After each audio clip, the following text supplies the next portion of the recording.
西兰花你平时是不是都是水煮或者炒着吃呢？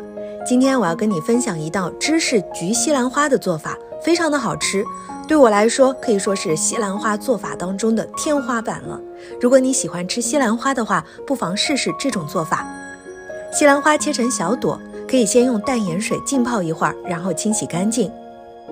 洋葱最好选择白洋葱，因为白洋葱的辛辣味会更小一点。将洋葱切成细末备用。锅内放入50克的黄油，小火将黄油加热至融化，往黄油当中加2勺面粉，快速用刮刀或者铲子搅拌均匀，搅拌到没有颗粒状。往锅内加一点点牛奶，我们一边搅拌，直到将黄油糊调成稀稠合适的奶糊。接着就放入切好的白洋葱末，加盐和黑胡椒碎调味，一直熬到锅里的洋葱变透就可以关火了。